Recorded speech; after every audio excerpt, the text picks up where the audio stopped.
화가 안창홍의 도전과 저항의 인생 11엔드 조정화. 세상의 바닥에서 낚아올린 경험들이 내 예술의 원천. 고등학교 졸업 후 반세기 동안 그림에 몰두하며 독창적인 화풍 구축. 버려진 필름 등 다양한 소재 활용해 생명의 존엄과 인생의 굴곡 조명. 화가 안창홍은 제도권의 틀 안에 속박되지 않는 자유로운 화풍으로 독창적인 경지를 이룬 작가로 꼽힌다. 다양한 소재를 이용해 의식적인 메시지를 담아내는 작가로 유명하다. 사진 조정화. 예술은 전달과 소통이다. 효과적인 전달을 위해 끊임없이 실험하고 도전한다.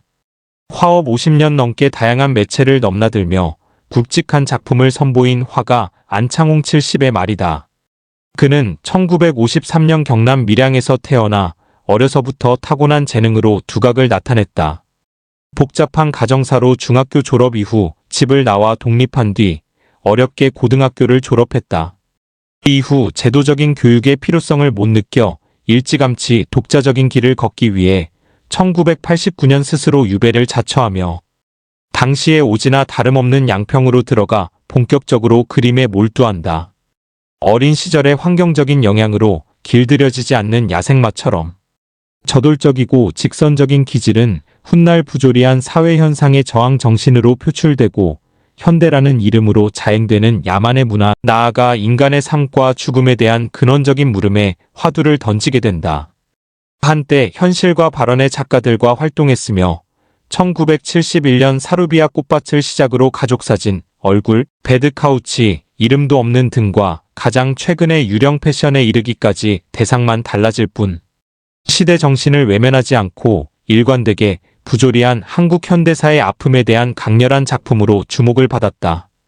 많은 예술가들이 자신은 이래야 된다는 어떤 틀 안에 갇혀있기도 하고 변화를 두려워하지만 안창홍은 이야기하고 싶은 것에 적합한 방법이 있다면 어떤 것도 가리지 않고 서슴없이 하고 싶은 것을 시도한다. 1981년 공간화랑 첫 개인전 이후 회화와 사진뿐만 아니라 2016년부터 입체까지 매체를 확장해 46회의 개인전을 개최했다. 그가 발표한 작품은 무려 3,000여 점에 달한다. 틀에 가두지 않은 시도, 발표한 작품만 3,000여 점. 창홍 작가는 폐업한 사진관에서 버려진 필름을 현상에 자르거나 오려붙여 생명을 불어넣었다. 사진 안창홍. 안창홍의 작품에서 특히 주지되는 지점은 사진을 이용한 작업이다. 산업화로 와해된 한국 가족사를 어릴 때 찍은 자신의 가족사진에서 출발한 가족사진. 연작 1979-1980과 폐업한 사진관에서 버린 필름을 스캔한 얼굴 사진 위에 눈을 감은 그림과 나비를 덧그려 비극의 역사 속으로 사라진 이들을 그린 49인의 명상 2004 등의 여러 연작을 통해 사진 매체의 본질적인 특성을 회화적 요소와 탁월하게 접목시킨 점은 가히 독보적이다. 그가 시도한 표현 방법론이 한국 사진사에 미칠 영향력은 앞으로 주시해 볼 일이다. 인터뷰 전날 고령에도 불구하고 자연 문제에 관심에서 시작한 아마란스 연작을 꼬박 16시간이나 그렸다는 안창홍 작가를 경기도 양평 작업실에서 만났다. 화가의 길로 들어서게 된 특별한 계기가 있었나?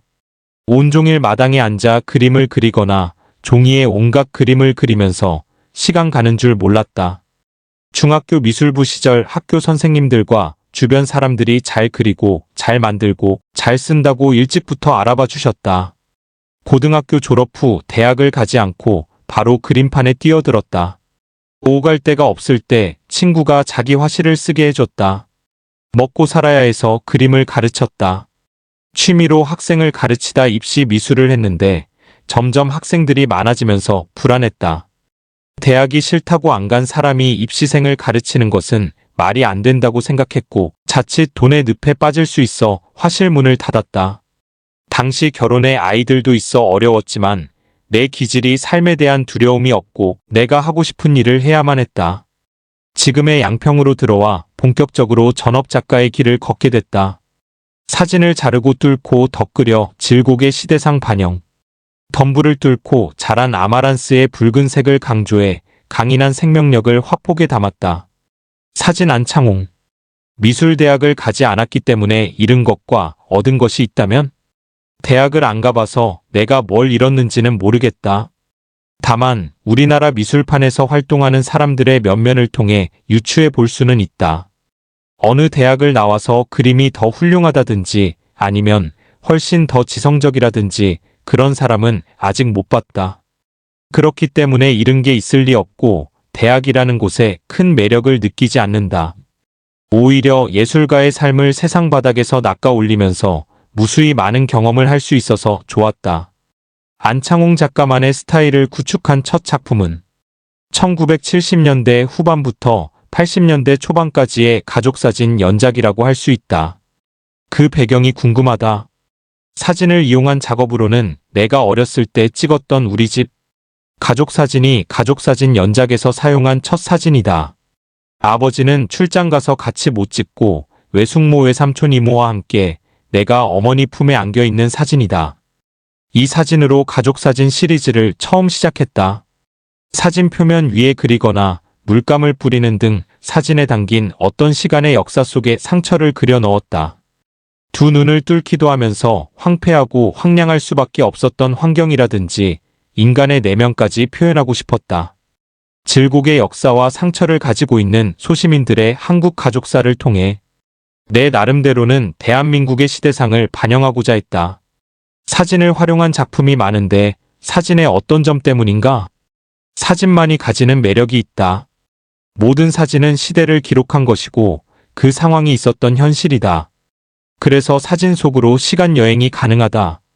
사진 자체는 1차원이지만 시간적인 역사성을 넣어 3차원의 공간 개념을 끄집어내기 위해 사진이라는 장르 혹은 사진이라는 도구를 이용한다. 사진이 발명되고 세계 미술사가 바뀌었다. 나는 사진 매체에 많은 영향을 받으면서 안 받은 척하지는 않는다. 노골적으로 솔직히 드러낸다. 모든 작품은 전달을 위한 최대치가 화면에 나타날 때 멈춰야 한다. 사진 리터치 작업도 마찬가지다. 49인의 명상작품에서 49라는 숫자의 의미가 있나? 안창홍 작가의 최신작인 유령 패션은 화려한 패션이 상징하는 산업화 시대, 인간의 사치와 욕망을 비판적으로 표현했다. 사진 안창홍. 죽은 이의 명복을 빌기 위해서 7일마다 한 번씩 7번 행하는 의식이 49제다. 작품에서 49제라는 의식의 사실적 형태를 이야기하는 것만은 아니다. 폐업한 사진관에서 버린 필름을 현상했는데 산동네 사진관에서 주로 빈민가 사람들이 찍은 위안과 휴식이 필요한 사진이었다. 스캔을 받아 크게 출력하고 눈을 감고 있게 그린 다음 나비도 그려 넣었다. 그 사진이 처해 있던 상황 속으로 이끌게 표현하고 죽음과 휴식에 대한 명상을 담았다. 대표작 중 하나인 유령 패션 작품은 어떻게 시작하게 됐나? 사실 유령 패션의 시작은 1979년도 작품에 이미 나온다. 당시의 유령 패션 현상이 사회 속에서 느낄 수 있는 조짐이 조금 보일 때였다. 그래서 유보해 놓고서 언젠가는 이런 시절이 올 것이고 그때 본격적으로 그릴 생각이었다.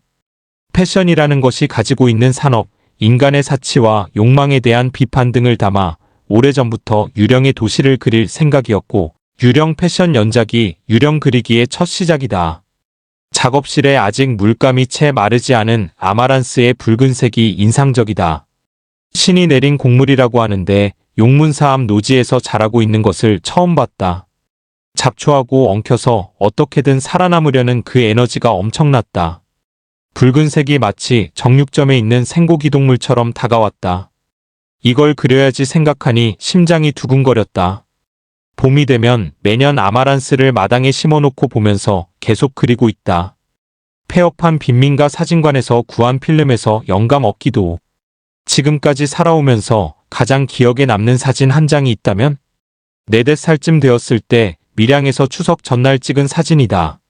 손목에 가짜 시계도 차고 구두도 신고 옷을 잘 차려입히기 좋아한 어머니 덕에 시골 아이치고는 제법 잘 입고 찍은 사진이다. 이 사진을 찍은 시점이 내가 기억하는 나의 삶 중에서 가장 행복한 찰나였다. 이후 행복은 무덤으로 들어가고 불행의 시작이었기 때문에 이 사진을 보고 있으면 지금도 만감이 교차한다. 앞으로 계획 중인 작업 방향이나 특별한 계획이 있다면? 얼마 전 목이 부러지고 날개가 찢긴 채 버려진 박제 동물을 보고 인간의 욕망 때문에 많은 생명들이 얼마나 하잘것없이 다뤄지고 쉽게 버려지는가에 대해 새삼 생각하게 됐다. 인간의 야만성과 폭력성에 대해 이야기하려고 준비 중이다. 예술은 사랑이라고 생각한다. 생명에 대한 문제들을 좀 더 깊이 있게 다뤄보고 싶다.